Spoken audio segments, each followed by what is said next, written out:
Swayam Prabha. Digital India. Educated India.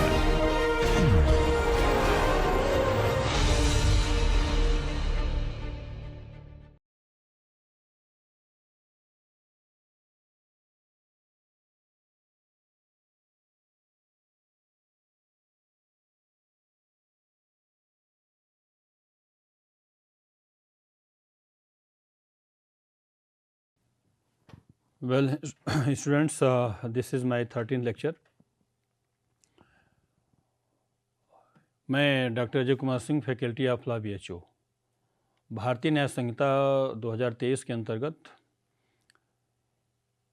यह आपराधिक षड्यंत्र के विषय पर मेरा व्याख्यान है। क्रिमिनल कॉन्स्पिरेसी भारतीय न्याय संहिता 2023 के अंतर्गत किस धारा के अंतर्गत दंडनीय बनाया गया है।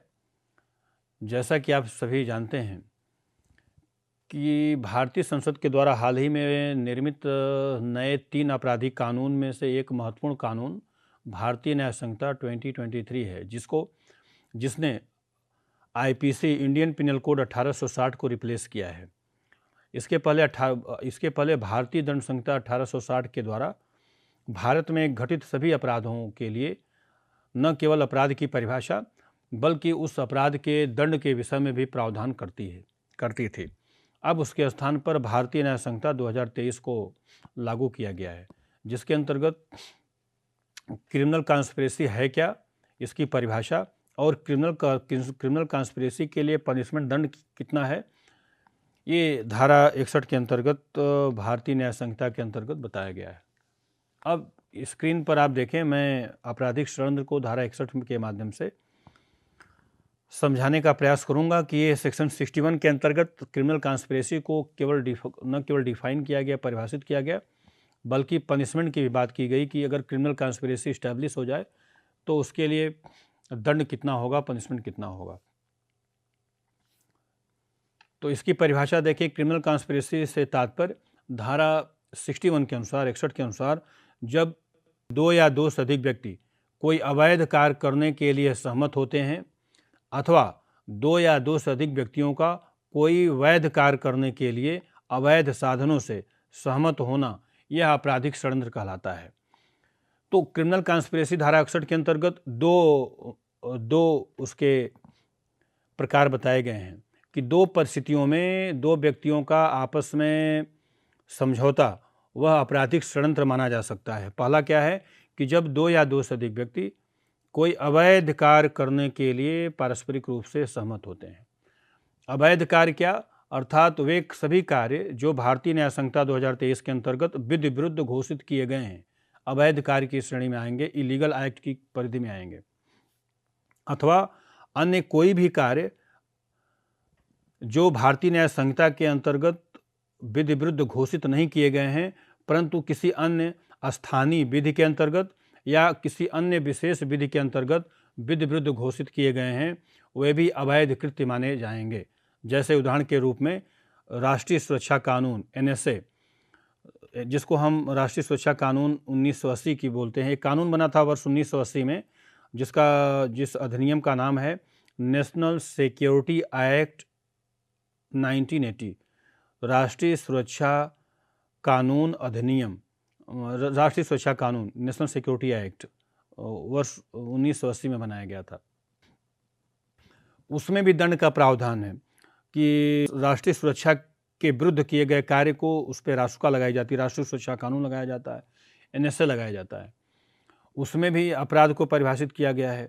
वैसे ही आतंकवाद जैसे देश में आतंकवादी गतिविधियों से निपटने के लिए कानून बनाया गया है, अनलॉफुल एक्टिविटीज़ प्रिवेंशन एक्ट 1967, इसको अमेंडमेंट किया गया 2008 में संसद के द्वारा। तो न केवल वे कार्य जो भारतीय न्याय संहिता 2023 के अंतर्गत अवैध घोषित किए गए हैं, बल्कि अन्य किसी भी विशेष कानून के तहत, जैसे पहले टाडा कानून बनाया गया था, पोटा कानून बनाया गया था 2002 में, तो ऐसे विशेष विधि के अंतर्गत भी जो कार्य विधि विरुद्ध घोषित किए गए हैं, उनको उन कार्यों को करने के लिए भी पारस्परिक सहमति, 2 या 2 से अधिक व्यक्तियों का एग्रीमेंट आपराधिक षड्यंत्र माना जाएगा।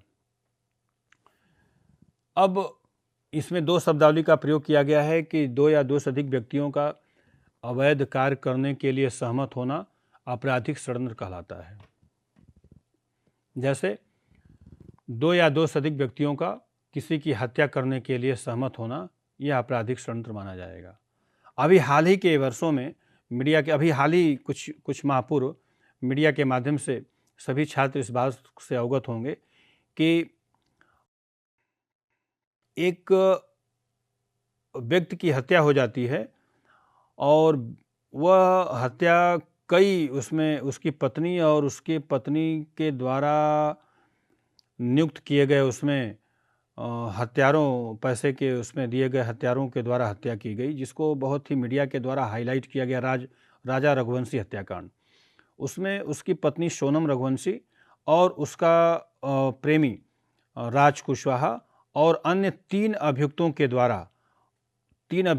द्वारा यह हत्या कारित की गई, जिसमें यह पाया गया कि पति और पत्नी किसी स्थान पर मेघालय शिलांग गए थे और वहाँ पर उस मृतक की मृत्यु कारित कर दी जाती है और बाद में पता चलता है कि उस जो मृत्यु में कई एंगल हैं, कई उसमें अभियुक्तों के द्वारा मिलकर के वो मृत्यु कारित की गई है। तो यह जो मृत्यु हुई है, जो हत्या कारित की गई है, कई व्यक्तियों के समझौते का परिणाम है। पत्नी के द्वारा धनराशि का मुहैया धनराशि उपलब्ध कराना और उससे एक व्यक्ति से, उस प्रेमी से उसका समझौता, एग्रीमेंट करना, agreement between 2 persons forward to kill, एक अन्य व्यक्ति को मारना और उस मारने में अन्य 3 व्यक्तियों का सहयोग लेना। तो इस पर जिस कानून के तहत FIR हुई होगी और जो धाराएं लगी होंगी वर्तमान में इस पूरे प्रकरण में, इस प्रकरण में भारतीय न्याय संहिता 2023 की धारा 103, जिसमें मर्डर को, हत्या के लिए दंड का प्रावधान किया गया है, धारा 103 लगी होगी और धारा 103 अलॉन्ग विथ सेक्शन 61, जिसमें कॉन्स्पिरेसी को परिभाषित किया गया है। तो यह कॉन्स्पिरेसी का सबसे ज्वलंत उदाहरण है, जिसमें धाराएं लगी होंगी 103 और धारा 61, और चार्जशीट के माध्यम से जब चार्जशीट आएगी और प्रोसिक्यूशन स्टार्ट होगा तो कन्विक्शन इत्यादि इसमें होंगे। तो इसको इस रूप में, इस दृष्टांत के माध्यम से आप समझ सकते हैं कि जब 2 या 2 से अधिक व्यक्तियों का कोई अवैध कार्य करने के लिए सहमत होना आपराधिक षड्यंत्र कहलाता है। दूसरा, इसमें जो आपराधिक षड्यंत्र को परिभाषित किया गया है कि जब 2 या 2 से अधिक व्यक्ति कोई वैध कार्य करने के लिए अवैध साधनों से सहमत होते हैं तो वह भी आपराधिक षड्यंत्र कहलाता है।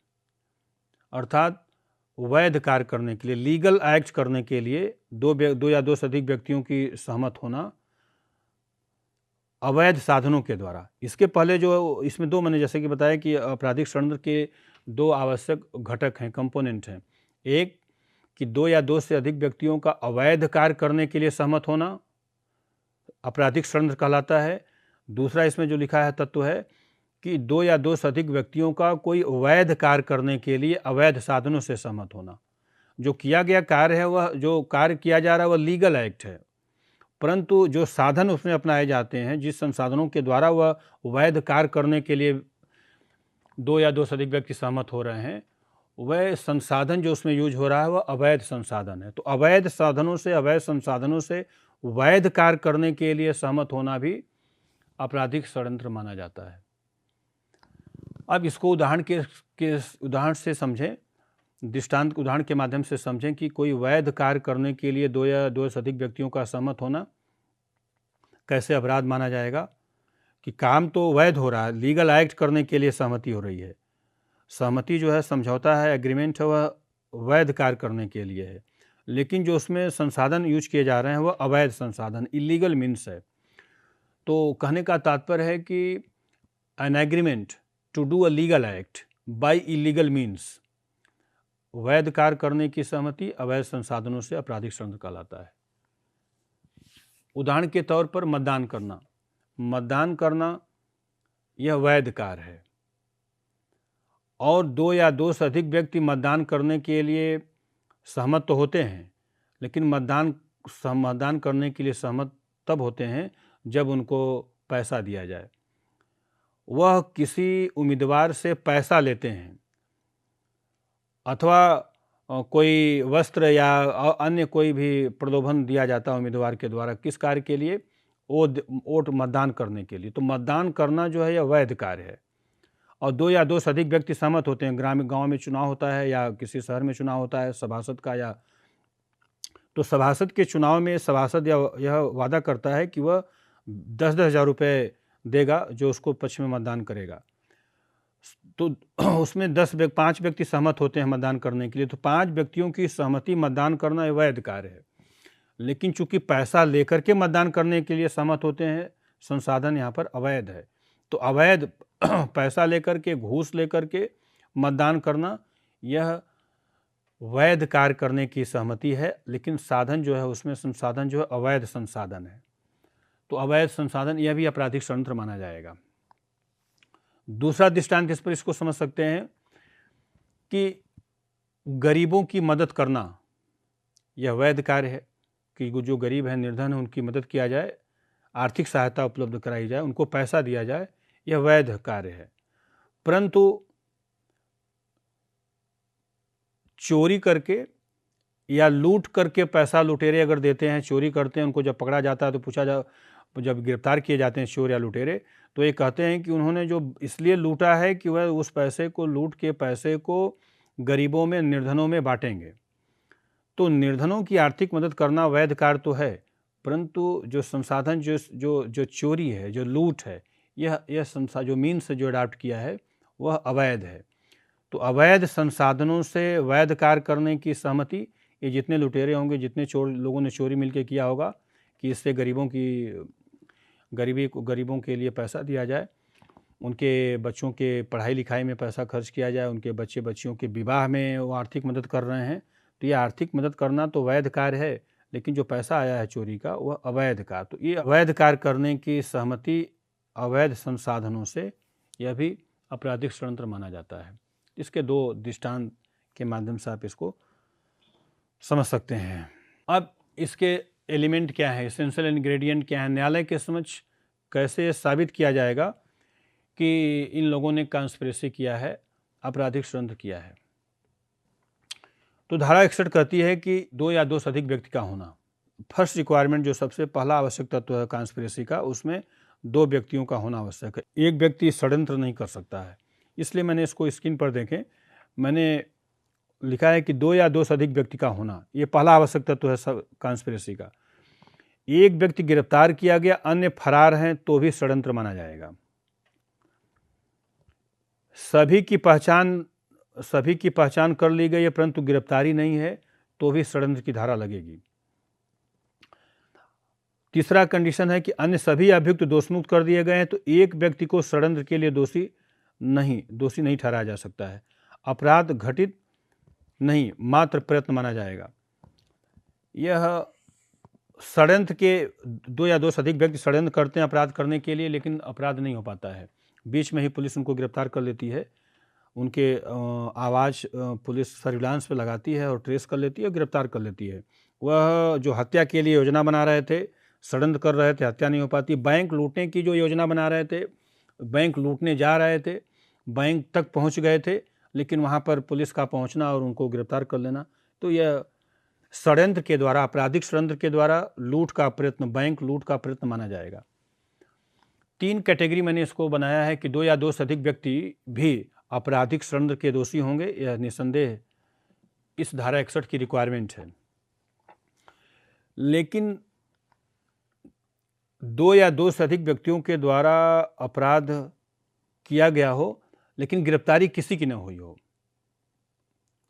2 या 2 से अधिक व्यक्तियों के खिलाफ अगर FIR करा दिया पड़ोसी ने कि ये लोग पड़ोसी ने FIR कराई कि ये लोग मेरे घर में हत्या करने के आशय से दीवार को कूद करके आए थे, CCTV फुटेज में है, पड़ोसी की उसकी पहचान हो जा रही है कि हाँ इसके पड़ोसी हैं, इसमें 4 लोग हैं, 3 लोग हैं, 2 से अधिक होने चाहिए, 3 लोग हैं। यद्यपि वह गिरफ्तार नहीं हो पा रहे हैं, 6 महीना हो गया फरार चल रहे हैं, 1 वर्ष हो गया फरार चल रहे हैं, धारा लगेगी कॉन्स्पिरेसी की। एक बात।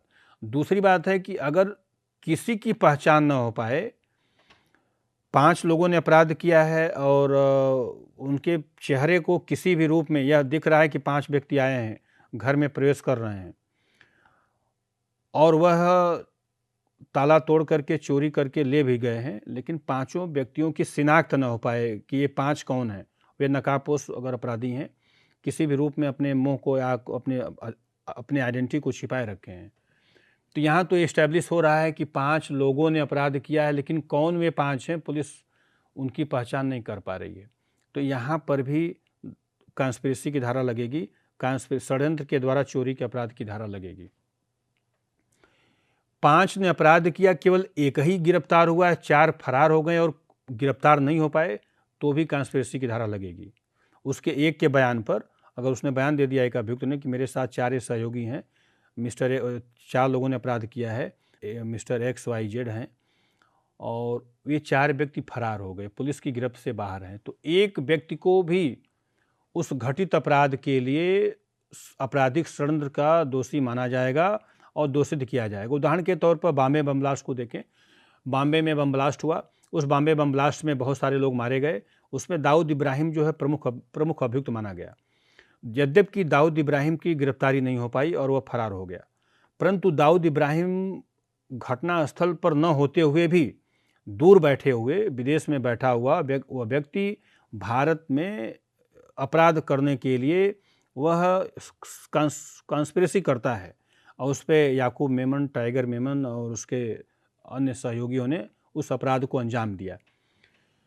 तो चूंकि 2 से अधिक व्यक्तियों के द्वारा वो हत्या की गई, बम ब्लास्ट किया गया, बम विस्फोट में कई मारे गए, यद्यपि मुख्य अभियुक्त गिरफ्तार नहीं हो पाया, जो मेन कॉन्स्पिरेटर है वो गिरफ्तार नहीं हो पाया, फिर भी उसके विरुद्ध जो धारा लगी होगी उसमें दाऊद इब्राहिम भी अभियुक्त है। FIR जो हुआ उसमें धारा 302, 120 भी लगी है और उसके विरुद्ध भी लगी, यद्यपि वो अभी तक गिरफ्तार नहीं हो पाया।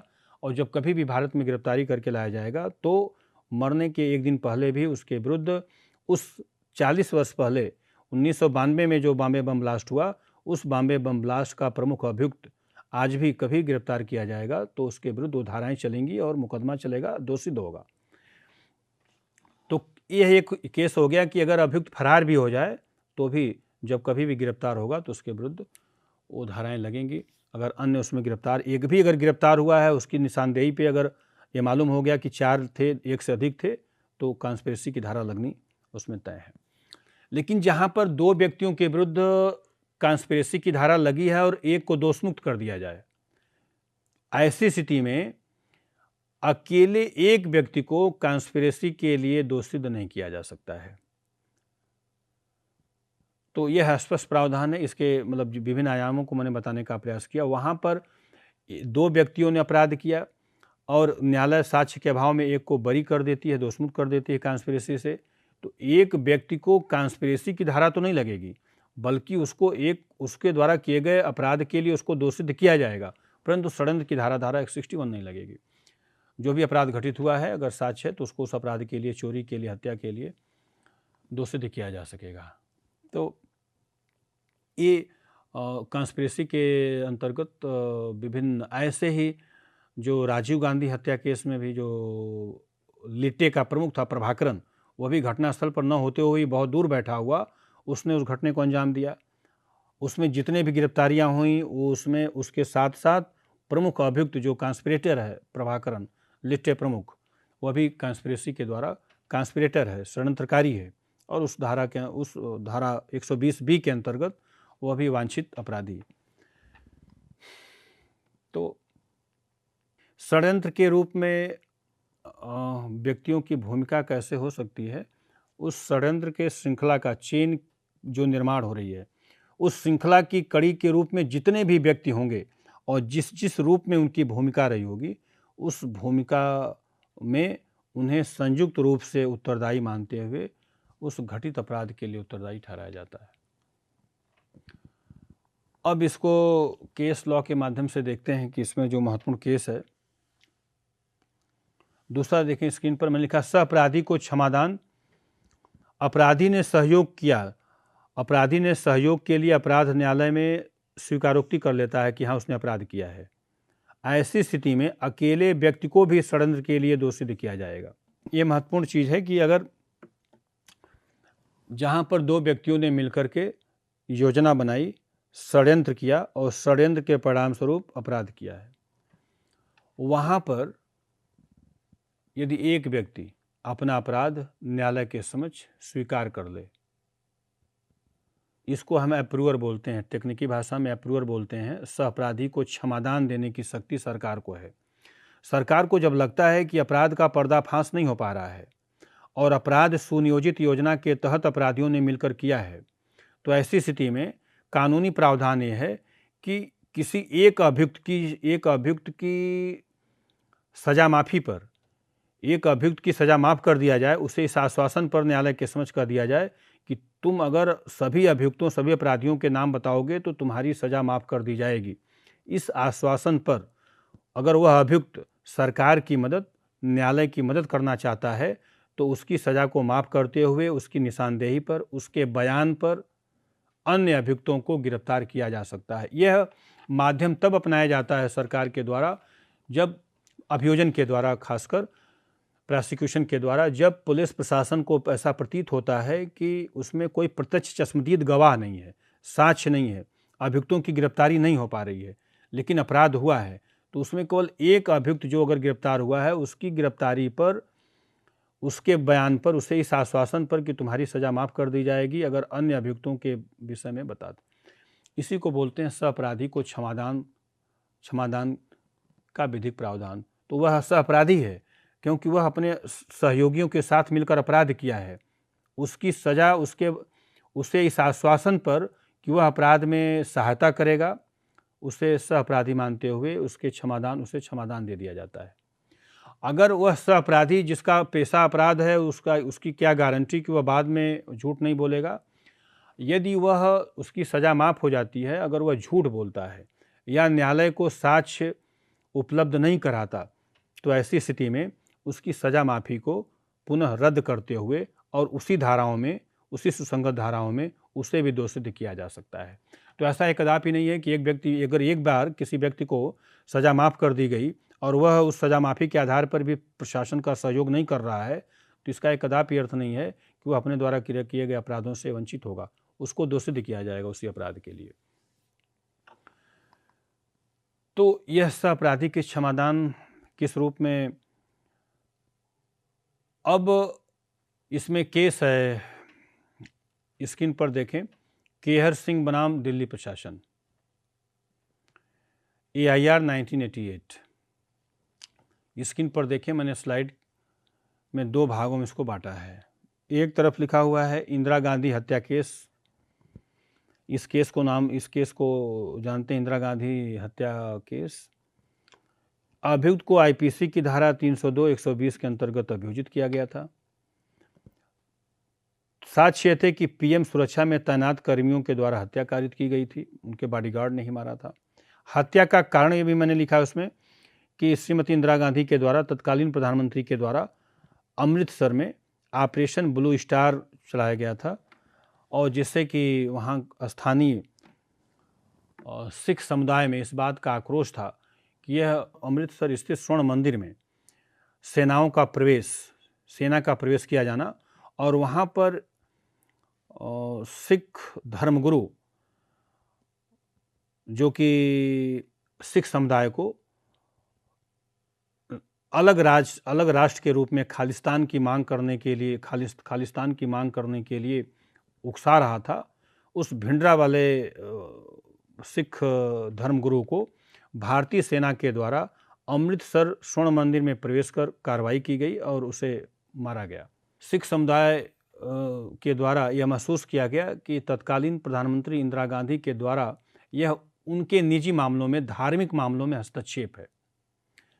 लिहाजा उनके अंगरक्षक केहर सिंह, शतवंश सिंह, इन लोगों ने मिलकर के एक योजना बनाई कि प्रधानमंत्री कार्यालय में, जिस समय प्रधानमंत्री कार्यालय से बाहर निकल रही थी, उसी समय इन लोगों ने सुनियोजित षड्यंत्र करके, सुनियोजित योजना के तहत तत्कालीन प्रधानमंत्री पर प्राणघातक हमला किया और फलस्वरूप तत्कालीन प्रधानमंत्री की मृत्यु हो गई। हत्या के लिए, मर्डर के लिए FIR किया गया होगा। एक धारा जो लगी होगी आवश्यक रूप से, जो इस व्याख्यान से संबंधित है, वह है कॉन्स्पिरेसी की, कि इसमें 2 या 2 से अधिक व्यक्ति थे, उस पे उनके बॉडीगार्ड भी थे, उनका ड्राइवर भी था। सभी लोगों की मिली भगत से, सभी लोगों की पूर्व निर्धारित योजना के तहत प्रायर मीटिंग ऑफ माइंड्स था, किसको कब करना है। अंदर जो उनका बॉडीगार्ड था उसने सूचना दिया ड्राइवर को कि ये प्रधानमंत्री अब अपने कार्यालय से बाहर निकल रही हैं। बाहर खड़े हमलावर ने उन पर हमला किया। यह पूरी कॉन्स्पिरेसी के तहत वह अपराध हुआ था, इसलिए सभी अभियुक्तों के विरुद्ध 302 के अंतर्गत, भारतीय दंड संहिता की धारा 302 302 के अंतर्गत हत्या के लिए, षड्यंत्र के द्वारा हत्या के लिए अभियोजन लाया गया। विचारण न्यायालय ने इस मामले को रेयरेस्ट ऑफ रेयर की कैटेगरी में मानते हुए, जघन्य से जघन्य अपराध मानते हुए दोषित किया। केहर सिंह के द्वारा उस मामले को चुनौती दी गई हाई कोर्ट में। उच्च न्यायालय ने भी उस निर्णय की पुष्टि की। पुनः उस मामले को सुप्रीम कोर्ट में लाया गया, अपील में लाया गया। उच्चतम न्यायालय ने उस मामले में मृत्युदंड की ही पुष्टि की कि इन अपराधियों को मृत्युदंड दिया जाए, डेथ पेनल्टी दिया जाए। पुनः इन अभियुक्तों के द्वारा राष्ट्रपति, तत्कालीन भारत के राष्ट्रपति के समक्ष क्षमादान की याचिका प्रस्तुत की गई। राष्ट्रपति के द्वारा क्षमादान की याचिका को अस्वीकार कर दिया गया और तत्पश्चात केहर सिंह और अन्य अपराधियों को इंदिरा गांधी की हत्या के लिए मृत्युदंड, फांसी की सज़ा दे दी गई। तो यह एक महत्वपूर्ण वाद है क्रिमिनल कॉन्स्पिरेसी पर। दूसरा केस इस पर देखें, नलनी बनाम स्टेट का है, राजीव गांधी हत्या केस। इसमें भी तत्कालीन प्रधानमंत्री राजीव गांधी की हत्या कर दी गई। स्क्रीन पर देखें, मैंने इसको संक्षेप में साक्ष्य तथ्य लिखने का प्रयास किया है। अभियुक्त को आईपीसी की धारा 120B, ये 120B ही इम्पॉर्टेंट है जो कि क्रिमिनल कॉन्स्पिरेसी पर है। 302 आईपीसी की मर्डर का था, इसको मैंने लिखा है। मुख्य अपराधी विदेश में था, मैंने सबसे नीचे लिखा मुख्य अपराधी विदेश में। मुख्य अपराधी से तात्पर्य यहाँ पर जो एलटीटी प्रमुख था प्रभाकरन, वह उस समय विदेश में बैठा हुआ और भारत में इस घटना को अंजाम देता है। दूसरी तरफ मैंने लिखा है आर्टिकल 72 क्षमादान के लिए इसमें नलनी के द्वारा राष्ट्रपति के समक्ष प्रस्तुत किया गया और उसके मृत्युदंड को, चूँकि शी वॉज प्रेग्नेंट, वह गर्भवती थी, इसलिए उसके मृत्युदंड के सज़ा को आजीवन कारावास में परिवर्तन कर दिया गया। नलनी का केस भी क्रिमिनल कॉन्स्पिरेसी पर दूसरा महत्वपूर्ण केस है। सभी छात्रों को यह अवगत होगा कि भारत के तत्कालीन प्रधानमंत्री राजीव गांधी के द्वारा श्रीलंका के राष्ट्रपति के द्वारा भारत से सहयोग मांगा गया, सैन्य सहयोग मांगा गया कि श्रीलंका में एक आतंकवादी संगठन एलटीटी, जिसका प्रमुख प्रभाकरन था, वह एलटीटी जो है श्रीलंका सरकार के विरुद्ध अलग देश की मांग कर रहा था। जाफना प्रायद्वीप है, वहाँ पे एक आइसलैंड है। उस जाफना प्रायद्वीप पर तमिलनाडु से ही, भारत के जो तमिल हैं, तमिल जनसंख्या ज़्यादा है, तो उन लोगों ने श्रीलंका से अलग पृथक राष्ट्र की मांग कर रहे थे, जिसको लीड जो है प्रभाकरन कर रहा था। प्रभाकरन वहाँ का नेता। उस समुदाय के द्वारा, वहाँ पर जो तमिल समुदाय के लोग रह रहे थे, उस प्रभाकरन को अपना मतलब नेता मानते थे और अलग राष्ट्र की मांग कर रहे थे। उनको दबाने के लिए, उस आवाज़ को दबाने के लिए तत्कालीन श्रीलंका के राष्ट्रपति ने भारत सरकार, तत्कालीन प्रधानमंत्री राजीव गांधी से सैन्य सहयोग मांगा। तत्कालीन प्रधानमंत्री राजीव गांधी ने भारतीय सेना को शांति स्थापित करने के लिए श्रीलंका भेजते हैं। भारतीय सेनाओं का श्रीलंका में प्रवेश करना और श्रीलंका में जाकर के तमिलों को ही मारना और सैन्य कार्रवाई करके, जिससे कि वह आंदोलन कमज़ोर हो गया। इस बात को लेकर के जो एलटीटी है, जो वह समूह है, उसका जो प्रमुख था प्रभाकरन, भारत के तत्कालीन प्रधानमंत्री राजीव गांधी के प्रति विद्वेष की भावना रखने लगा और योजना बनाई कि प्रधानमंत्री के प्रयास के कारण ही उनके इस राजनीतिक आंदोलन को असफल किया गया।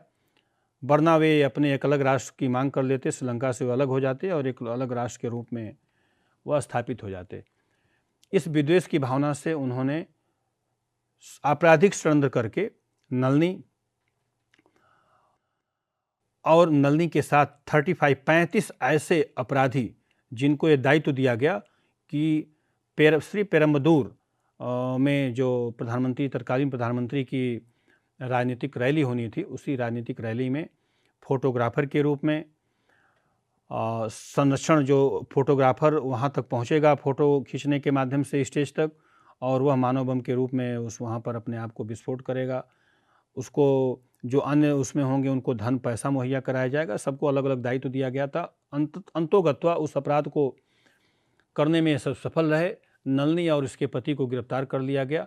गिरफ्तार करके इन लोगों से पूछताछ की गई। सभी 35 अभियुक्तों के विरुद्ध भारतीय दंड संहिता की धारा 302, सपठित धारा 120B के अंतर्गत तत्कालीन प्रधानमंत्री राजीव गांधी की षड्यंत्र के द्वारा हत्या कारित करने के अपराध में अभियोजन लाया गया। विचारण न्यायालय के द्वारा, ट्रायल कोर्ट के द्वारा दोषित किया गया। उच्च न्यायालय में लोग अपील करते हैं, उच्च न्यायालय के द्वारा भी उस दंड की पुष्टि की गई।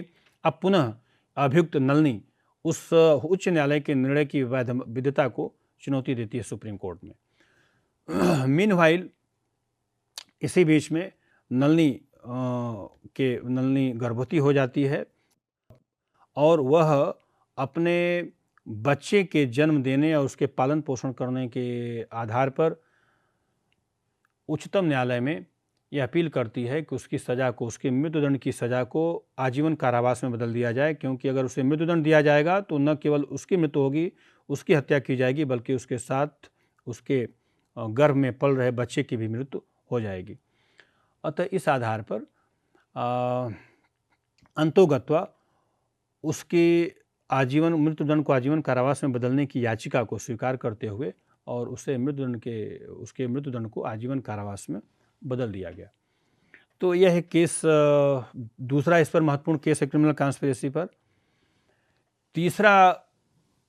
थर्ड महत्वपूर्ण जो इस पर तीसरा महत्वपूर्ण केस हुआ है, स्क्रीन पर देखें, महाराष्ट्र राज्य बनाम सुखदेव सिंह एवं अन्य, AIR 1992 supreme court. Third important case, ये सारे एक श्रृंखला का निर्माण करते हैं और यह केस भी इंदिरा गांधी केस से जुड़ा हुआ है। महाराष्ट्र राज्य बनाम सुखदेव सिंह, मैंने ब्रैकेट में लिखा है जनरल, इस केस को जनरल वैद मर्डर केस के नाम से भी जानते हैं। तत्कालीन थल सेना अध्यक्ष जनरल वैद की हत्या कर दी गई थी और वो भी हत्या 302 जो इन लोगों के ऊपर लगा, वो भी जो मर्डर किया गया वो भी कॉन्स्पिरेसी के तहत हुआ था।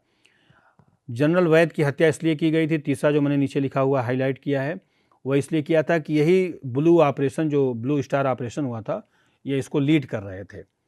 इसलिए सिख समुदाय के द्वारा, सुखदेव सिंह के द्वारा इनकी हत्या कारित की गई। 5 अभियुक्त भारतीय दंड संहिता की धारा 302, 120B के अंतर्गत दोषी करार दिए गए। अब इसका तथ्य फैक्ट इस प्रकार से है कि तत्कालीन थल सेनाध्यक्ष जनरल वैद के द्वारा अमृतसर स्थित स्वर्ण मंदिर में जो ऑपरेशन चलाया गया, ब्लू स्टार ऑपरेशन चलाया गया, उस ऑपरेशन का नेतृत्व तत्कालीन थल सेनाध्यक्ष जनरल वैद के द्वारा किया जा रहा था और इसे उनके प्रति भी विद्वेष खालिस्तान जो समर्थक थे, उन्होंने भी इसे अपने धार्मिक मामलों में हस्तक्षेप मानते हुए कि इसी थल सेनाध्यक्ष के द्वारा ही ऑपरेशन किया गया था, मारा गया था। कई सिख समुदाय के लोगों को उस ऑपरेशन में मारा गया था। इसका बदला लेने के लिए, उस मोटिव बिहाइंड मर्डर ये था कि उसका बदला लिया जाएगा और सुखदेव सिंह उसके अन्य सहयोगियों ने, 5 अन्य सहयोगियों ने थल सेनाध्यक्ष की पूरी सुनियोजित योजना के तहत, षड्यंत्र के तहत हत्या कर दी और इन लोगों के विरुद्ध भारतीय दंड संहिता की धारा 302, सपठित धारा 120B के अंतर्गत षड्यंत्र के द्वारा हत्या के लिए अभियोजन लाया गया और दोषित की गई। विचारण न्यायालय के द्वारा दोषित किया गया। चूंकि यह भी थल सेना अध्यक्ष की मृत्यु कारित करना, यह भी माना गया जघन्य से जघन्य, रेयरेस्ट ऑफ रेयर कृत्य मानते हुए ट्रायल कोर्ट ने इनको दोषित किया। हाईकोर्ट ने पुष्टि की, उच्चतम न्यायालय के द्वारा भी उच्च न्यायालय के निर्णय की पुष्टि करते हुए सभी अभियुक्तों को दोषित किया गया। नेक्स्ट केस इसमें देखें, अमरमणि त्रिपाठी बनाम state of UP AIR 2024 Allahabad high court. इस केस को मधुमिता शुक्ला मर्डर केस के नाम से भी जानते हैं। अभी हाल ही में अभियुक्त को राज्य सरकार के द्वारा वर्ष 2024 में इनकी सज़ा को माफ़ करते हुए इन्हें दोषमुक्त कर दिया गया। इस मामले में भी यह भी केस कॉन्स्पिरेसी पर बहुत लीडिंग केस, महत्वपूर्ण केस है। इसमें भी कॉन्स्पिरेसी के तहत, षड्यंत्र के तहत हत्या कारित की गई थी। प्रमुख अब इसमें इस मामले में अमरमणि त्रिपाठी एवं उसकी पत्नी, अभियुक्त की पत्नी और ड्राइवर, तीनों को भारतीय दंड संहिता की धारा 120B के तहत षड्यंत्र के फलस्वरूप मृतक मधुमिता शुक्ला को उस समय उसकी मृत्यु कायद कर दी गई जब वह लखनऊ स्थित अपने आवास पर थी और हमलावरों के द्वारा इसकी मृत्यु कायद कर दी गई। पुलिस के द्वारा इसकी पीड़िता की बहन के द्वारा FIR कराया गया और उस FIR में नामजद FIR होने पर पुलिस के द्वारा चूँकि अभियुक्त को बरी कर दिया गया कि यह अभियुक्त, इसका इसमें कोई रोल नहीं है। परंतु मामले को CBI को जब ये मामला सौंपा गया तो CBI ने अभियुक्त को भी गिरफ्तार किया, अभियुक्त को पत्नी को भी गिरफ्तार किया और धारा 120B लगाते हुए कि इन लोगों ने आपराधिक षड्यंत्र के तहत, चूँकि जो मृतका थी वह उसमें गर्भवती थी एंड उस गर्भ से छुटकारा पाने के लिए इस अभियुक्त ने उसको मरवाया होगा। सारी साक्ष्य न्यायालय के समक्ष ये साबित हो गए। Medical report, postmortem report, medical report से तात्पर्य कि she was pregnant at the time of murder, वह मर्डर के समय प्रेग्नेंट थी। पोस्टमार्टम रिपोर्ट में रिवील हुआ, वह DNA रिपोर्ट आई, उस DNA रिपोर्ट भी अभियुक्त से मैच कर गई। तो न्यायालय के द्वारा न्यायालय इस निष्कर्ष पर पहुंचता है कि जो मोटिव बिहाइंड मर्डर था वह उस गर्भ से छुटकारा पाना एंड वह उससे विवाह करना, मृतका उसके विवाह, कई बार ऐसा उसने किया कि नहीं, उससे विवाह करना चाहती है। अभियुक्त ऑलरेडी विवाहित था, इसलिए विवाह न करने से और अपने रास्ते से हटाने के लिए ऐसा प्रयास किया होगा। उन तीनों के कन्वर्सेशन, टेलीफोनिक कन्वर्सेशन जो पुलिस सर्विलांस से निकाला गया, तो टेलीफोनिक कन्वर्सेशन मृतका और अभियुक्त से कई बार टेलीफोनिक कन्वर्सेशन हुआ था। पत्नी का उसके मृतका के टेलीफोनिक कन्वर्सेशन ये साबित करते थे सहायक साक्ष्य के रूप में कि मृतका और अभियुक्त और अभियुक्त की पत्नी के मध्य भी संपर्क हुए थे, बातचीत हुई थी। ये इस बात का प्रमाण था कि कॉन्स्पिरेसी इस्टेब्लिश हो गई और इन्हें उस मृतका की हत्या के लिए भारतीय दंड संहिता की धारा 302, सपठित धारा 120B के तहत षड्यंत्र के द्वारा मृत्यु कारित करने के लिए विचारण न्यायालय के द्वारा दोषित कर दिया गया। चूँकि ये मामला कई संदर्भों में बहुत ही हाईलाइटेड केस था, चूँकि ये तत्कालीन मंत्री थे, तत्कालीन अभियुक्त तत्कालीन विधायक और मंत्री, इसलिए इस मामले को और पॉलिटिसाइज किया गया और ये मामला न केवल कॉन्स्पिरेसी में बल्कि मर्डर में, बल्कि एक्सपर्ट ओपिनियन में, पोस्टमार्टम रिपोर्ट जहाँ पर की बात आती है, DNA साइंटिफिक एविडेंस के रूप में DNA टेस्ट, वहाँ पर भी इस केस का उल्लेख होता है। ट्रांसफ़र ऑफ क्रिमिनल केस, इस केस का उत्तर प्रदेश से ट्रांसफ़र होकर के उत्तराखंड लाया गया। उस धारा में भी ये केस महत्वपूर्ण है कि मृतका की बहन के द्वारा हाई कोर्ट में आवेदन किया गया कि अगर इस मामले का ट्रायल उत्तर प्रदेश में होगा तो अभियुक्त अपने राजनीतिक प्रभाव से निर्णय को प्रभावित कर सकता है। उस आवेदन को स्वीकार करते हुए मामले को उत्तर प्रदेश से ट्रांसफ़र करके उत्तराखंड किया गया।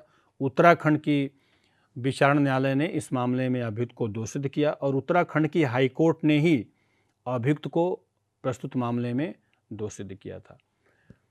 परंतु आजीवन कारावास से दोषसिद्धि को सरकार के द्वारा 14 वर्ष, ऐसे प्रावधान है कि 14 वर्ष तक अगर मिनिमम अवधि किसी अभियुक्त ने जेल में भुगत लिया है और जेल में उसका आचरण जो है अच्छा रहा है तो राज्य सरकार ऐसे किसी भी कैदी को सज़ा माफ़ करते हुए उसे बरी कर सकती है और एक अवसर प्रदान कर सकती है कि वह पुनः समाज में एक सदाचारी जीवन व्यतीत कर सके। तो प्रस्तुत मामले में उसी प्रक्रिया के तहत अभियुक्त को छोड़ा गया। धारा 120B पर यह भी बहुत लीडिंग केस है आपराधिक षड्यंत्र के द्वारा। अब इस आपराधिक षड्यंत्र को भारतीय साक्ष्य अधिनियम के अंतर्गत स्क्रीन पर देखें, मैंने 3 भागों में इसको डिवाइड किया हुआ है। पहला है रेस जेस्टे का सिद्धांत है, डॉक्ट्रिन ऑफ रेस जेस्टे इसको बोलते हैं, कि जो चेन एक श्रृंखला का निर्माण करती है। षड्यंत्र में एक चेन बनता है कि जो कई अपराधी होते हैं वह एक चेन बना करके उनका कहीं न कहीं कोई रोल होता है, सबका एक अपना निश्चित रोल होता है। इसको उदाहरण के रूप में मैंने लिखा है बॉम्बे बम ब्लास्ट, बॉम्बे बम विस्फोट, दाऊद इब्राहिम की केस अभी जस्ट मैंने इसको उल्लेख किया। दूसरा लिखा मैंने कि एक अभियुक्त का दूसरे के विरुद्ध अपराध की स्वीकारोक्ति। और तीसरा लिखा है विशेषज्ञ राय।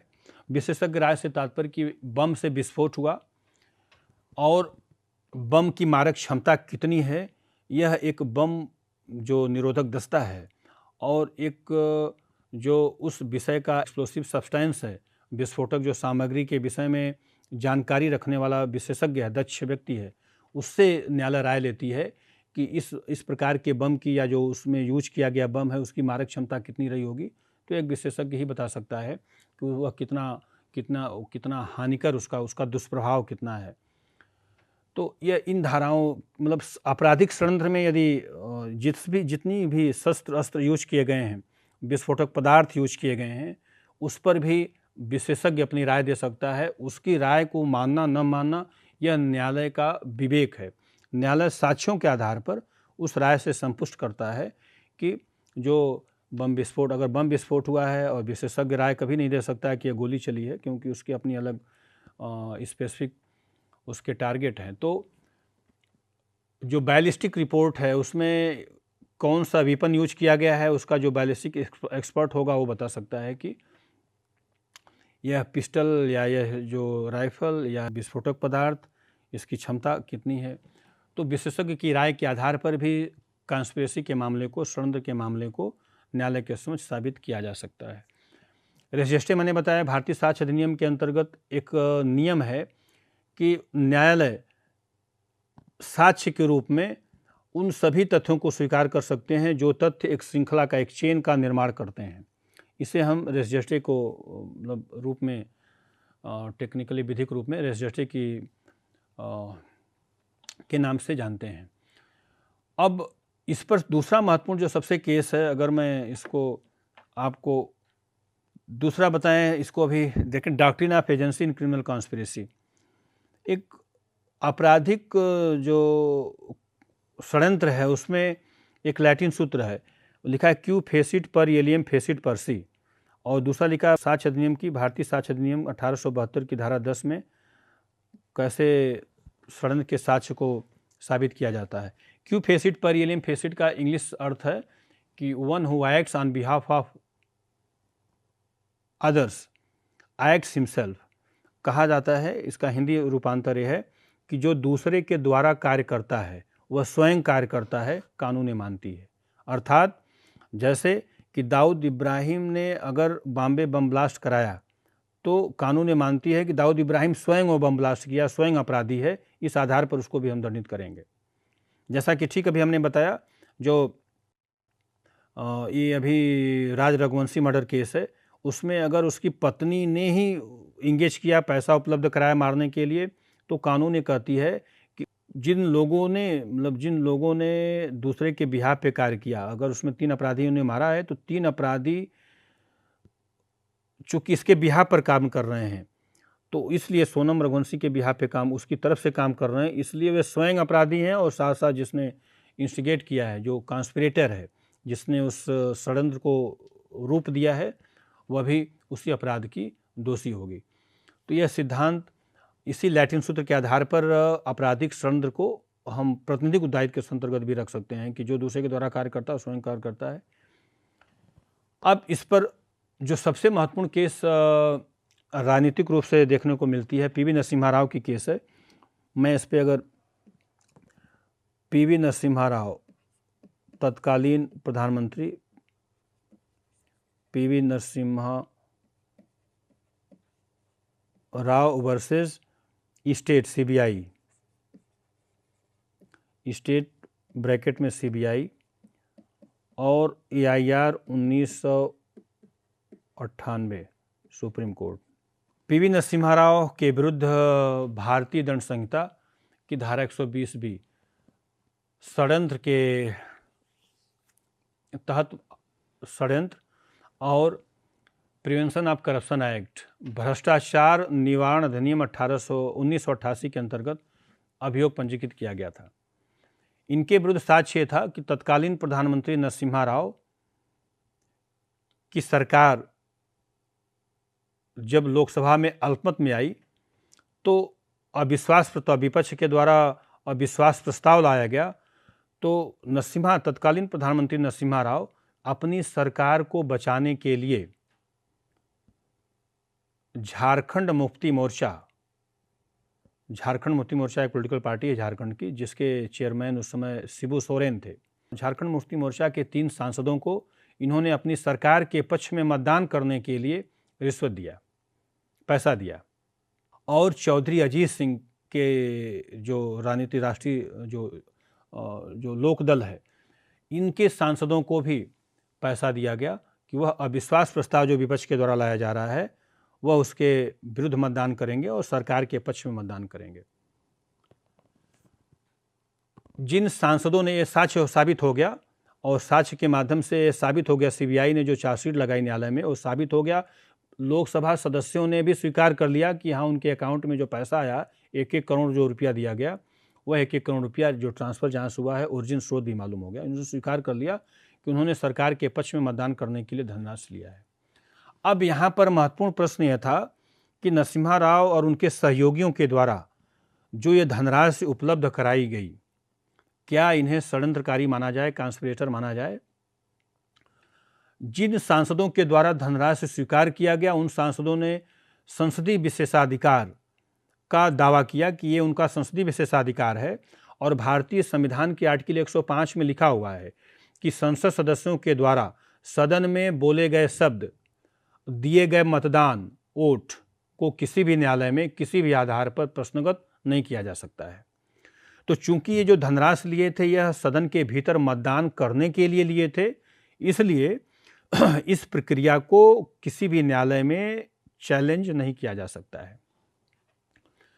इस तर्क को माननीय उच्चतम न्यायालय के संविधान पीठ के द्वारा 5 न्यायाधीशों से गठित पीठ के द्वारा यह इस मामले की सुनवाई हुई और उच्चतम न्यायालय के 5 न्यायाधीशों से गठित संविधान पीठ के द्वारा यह तर्क स्वीकार कर लिया गया कि संसद सदस्यों के द्वारा दिए गए मतदान को, सदन के भीतर दिए गए मतदान को किसी भी आधार पर किसी भी न्यायालय में चुनौती नहीं दी जा सकती है।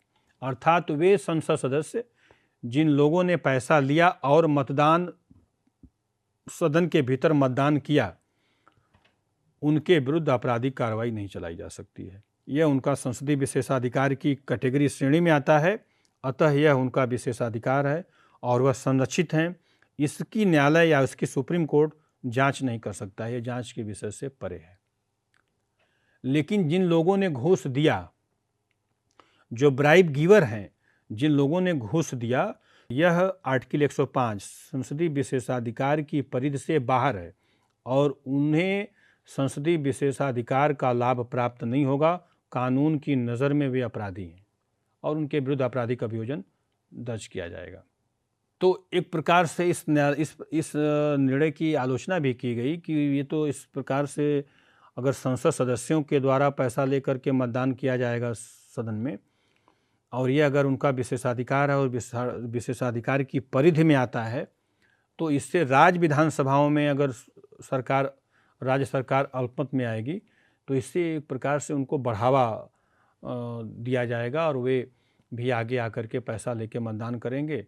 तो इसी निर्णय का फ़ायदा उठाएंगे कि इस मामले में चूँकि निर्णय दिया गया है तो वे उनके विरुद्ध कोई आपराधिक कार्रवाई नहीं की जा सकती है। अब इस निर्णय का प्रभाव या दुष्प्रभाव इतना कहें कि जिन संसद सदस्यों ने, इसमें कुछ संसद सदस्य ऐसे थे राष्ट्रीय लोकदल के, चौधरी अजीत सिंह के पार्टी के, जिन लोगों ने पैसा तो लिया लेकिन मतदान नहीं किया। तो उच्चतम न्यायालय ने निर्णित किया कि जिन लोगों ने पैसा लिया और मतदान किया सदन के भीतर, वे लोग संविधान की आर्टिकल 105 के दायरे में आते हैं और 105 में उनका एक कार्यकृत संरक्षित है, प्रोटेक्टेड है, उनको संसदीय विशेषाधिकार के श्रेणी में लाएंगे।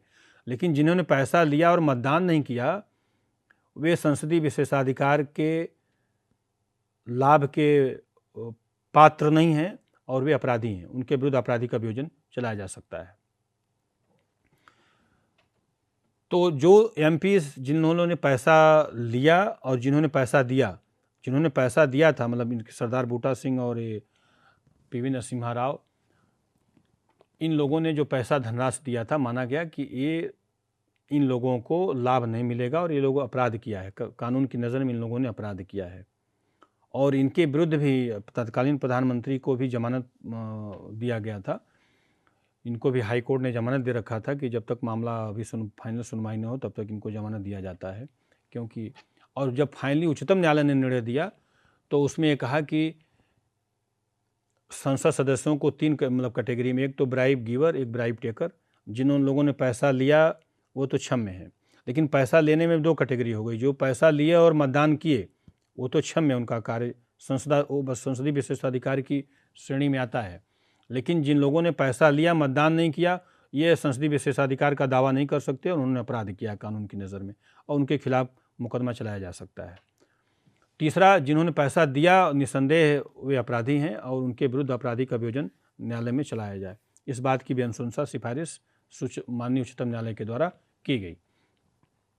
तो यह केस बहुत ही महत्वपूर्ण है इस रूप में नरसिम्हा राव का, और इस केस को बहुत पॉपुलर शब्द में जो यूज किया जाता है वह है झारखंड मुक्ति मोर्चा रिश्वत case, JMM bribery case, Jharkhand Mukti Morcha रिश्वत केस के नाम से भी इसे जानते हैं।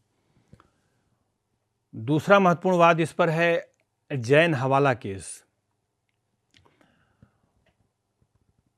केस का नाम है वीसी शुक्ला बनाम सीबीआई विद्याचरण शुक्ला वर्सेस, इस केस का नाम मैं इसको स्क्रीन पर अगर दूसरा case CBI versus VC Shukla Vidyacharan Shukla, इस केस को जैन हवाला केस के नाम से जानते हैं। AIR 1985 supreme court. इस केस में तत्कालीन लोकसभा सदस्य LK आडवाणी, लाल कृष्ण आडवाणी और VC शुक्ला के द्वारा एक शिकायत की गई, FIR किया गया कि जैन बंधुओं के द्वारा कॉन्ट्रैक्ट लेने के लिए, मतलब ठेका लेने के लिए कुछ लोगों को घूस दिया गया, ब्राइब दिया गया, जिसका उल्लेख उनकी डायरी में उल्लेख। सीबीआई ने जब जैन ब्रदर को, जैन बंधुओं को पकड़ा तो उनके पास से घर से एक डायरी बरामद हुई। डायरी में कई राजनेताओं के नाम लिखे हुए थे और नाम के आगे कुछ पैसे, धनराशि लिखी हुई थी। तो ये माना गया कि इन लोगों ने मिलकर के भी एक षड्यंत्र किया, 2 या 2 से अधिक व्यक्ति का होना कोई अवैध कार्य करने के लिए। तो 2 जैन बंधुओं के द्वारा कोई अवैध कार्य करने के लिए, मतलब ठेका लेने के लिए, ठेका लेना, कॉन्ट्रैक्ट लेना तो अवैध कार्य है, लेकिन अवैध संसाधनों से घूस देना, घूस पैसा दे करके संविदा लेना, मतलब कॉन्ट्रैक्ट लेना, तो यह इस प्रकार से आपराधिक षड्यंत्र इन्होंने किया है। घूस दिया करके, लाभ पहुंचा करके, अनड्यू बेनिफिट दे करके इन लोगों ने कॉन्ट्रैक्ट लेने का प्रयास किया है। इसलिए इनको भ्रष्टाचार निवारण अधिनियम के अंतर्गत और भारतीय दंड संहिता की धारा 120B के अंतर्गत आपराधिक षड्यंत्र के लिए अभियोजित किया जाए। सीबीआई के द्वारा जो चार्जशीट प्रस्तुत की गई, उस चार्जशीट के अंतर्गत ये पाया गया कि इन लोगों ने डायरी में कई राजनेताओं के नाम उल्लेख कर रखे थे, उसमें धनराशि का उल्लेख किया था। इसलिए कॉन्स्पिरेसी इस्टेब्लिश हो रही है और पैसे का ब्लैक मनी को व्हाइट मनी में कन्वर्ट करने के लिए सीबीआई वर्सेस VC शुक्ला की केस को हवाला केस के नाम से भी जानते हैं। परंतु इस केस को भी साक्ष्य के अभाव में षड्यंत्र पर लाया गया, परंतु साक्ष्य के अभाव में इसमें भी अभियुक्तों को यथोचित कार्रवाई नहीं हो पाई। तो ये कुछ ऐसे मामले हैं कॉन्स्पिरेसी को लेकर के, षड्यंत्र को लेकर के, जिसमें कि मैंने आपको Indira Gandhi assassination case, Rajiv Gandhi assassination case, थल सेनाध्यक्ष जनरल वैद की हत्या के मामलों को प्रमुख रूप से आपराधिक षड्यंत्र के अंतर्गत हाईलाइट किया। और नरसिम्हा राव की केस को, जिसको हम अभी झारखंड मुक्ति मोर्चा केस के नाम से जानते हैं, और ये संसदीय विशेषाधिकार और षड्यंत्र के दोनों धाराओं में दोनों के अंतर्गत बहुत ही महत्वपूर्ण बात है। भारतीय संविधान के आर्टिकल 105 के अंतर्गत और भारतीय दंड संहिता की धारा 120B के अंतर्गत भी ये बहुत लीडिंग केस है, वहाँ भी इसका उल्लेख है। इसको भी मैंने विस्तार से बताने का प्रयास किया। आपराधिक षड्यंत्र के लिए जिस भी अपराध का दंड कितना होगा इसमें कॉन्स्पिरेसी में, तो मैंने बताया कि जब जो भी घटित अपराध के लिए भारतीय न्याय संहिता 2023 के अंतर्गत जो अस्पष्ट दंड का प्रावधान होगा, उस दंड को, उसी दंड से कॉन्स्पिरेटर षड्यंत्रकारी दंडित होंगे। उदाहरण के तौर पर जहां पर हत्या के लिए षड्यंत्र किया गया है, वहां पर सभी षड्यंत्रकारी कॉन्स्पिरेटर्स वे या तो मृत्युदंड या आजीवन कारावास से और जुर्माने से दंडित होंगे। ये डिपेंड करता है कि वह जो षड्यंत्र किया गया है वह जघन्य, वह रेयरेस्ट ऑफ रेयर कैटेगरी का है, विरल से विरलतम मामले की परिधि में आता है। जिस प्रकार से भी हाल ही में कुछ ऐसे मामले प्रकाश में आए कि दो या दो से अधिक व्यक्ति, एक पत्नी, एक मतलब स्त्री और उसका प्रेमी मिल करके किसी तीसरे व्यक्ति को मारते हैं और उसके बॉडी को, शव को कई टुकड़े करके और उसको ड्रम में भर करके फेंकते हैं। तो ये डेलिब्रेट मर्डर है, ये हत्या तो है ही है, साथ ही साथ कॉन्स्पिरेसी है। षड्यंत्र इसलिए है कि उसमें कई लोगों ने, दो से अधिक व्यक्तियों ने मिल करके उस अपराध को किया है। इसलिए यह भारतीय न्याय संहिता 2023 के अंतर्गत षड्यंत्र के द्वारा हत्या का मामला बनता है। हाल ही में जैसा मैंने अभी बहुत हाईलाइटेड केस अभी जो मैंने आपको बताया, ये सोनम रघुवंशी, राज कुशवाहा और 3 अन्य जो 5 इसमें अभियुक्त हैं, उन 5 अभियुक्तों के द्वारा जो हत्या कारित की गई है वह षड्यंत्र के द्वारा हत्या कारित की गई है। उसमें जो धारा लगी है वह आवश्यक रूप से षड्यंत्र वाली कॉन्स्पिरेसी की एक धारा लगी है। तो ये जो कुछ ऐसे मामले हैं, जैसा मैंने आपको बताया, सभी को धारा 103 के अंतर्गत मृत्युदंड के लिए, मृत्युदंड या आजीवन कारावास के लिए दोषी ठहराया जा सकता है। चूँकि मामला अभी विचाराधीन है, तो इसलिए मैंने केवल साक्ष्य के आधार पर संभावित परिणाम को बताने का आपका प्रयास किया है। जो मामले सब जुडिस होते हैं, न्यायालय के विचाराधीन होते हैं, उस पर कोई निर्णय का टिप्पणी करना भी उचित नहीं। लेकिन जो संभावित धाराएं लगी होंगी अभी भारतीय न्याय संहिता की, उस पर बोला जा सकता है। और वो धारा लगी होगी, FIR किया गया है, FIR में जो धाराएं उल्लिखित की गई हैं वह मर्डर की है, कॉन्स्पिरेसी के द्वारा मर्डर की धाराएं लगी हैं। इसलिए इस अध्याय के अंतर्गत, इस व्याख्यान के अंतर्गत कॉन्स्पिरेसी के द्वारा मर्डर में इस प्रकरण का उल्लेख किया जाना प्रासंगिक है, और इसीलिए मैंने इस प्रकरण को का उद्धरण यहाँ पर देना उचित समझा है। तो इस रूप में मैंने आपको षड्यंत्र के विषय में, आपराधिक षड्यंत्र और भारतीय न्याय संहिता के अंतर्गत आपराधिक षड्यंत्र के विभिन्न पहलुओं का, उच्चतम न्यायालय के निर्णय का, और हाल में घटित, कुछ माह पूर्व घटित भारत में षड्यंत्र के द्वारा जो हत्याएं हुई हैं उसका उल्लेख विस्तार से मैंने आपको बताया है, इस विश्वास के साथ कि आपराधिक षड्यंत्र से संबंधित सभी सूचनाएं आप तक पहुंचेंगी और सभी तथ्य, इसके एसेंशियल एलिमेंट और इम्पॉर्टेंट केस लॉज के विषय में आप भली भांति परिचित हो जाएंगे और पूरी जानकारी आपके समक्ष मैंने प्रस्तुत किया है, और निश्चित रूप से आप लाभान्वित होंगे। इससे अतिरिक्त कोई भी क्रिमिनल कॉन्स्पिरेसी पर कोई भी प्रश्न नहीं बन सकता है। इसी आशा और उम्मीद के साथ इस व्याख्यान को मैं समाप्त करता हूँ। थैंक यू, धन्यवाद।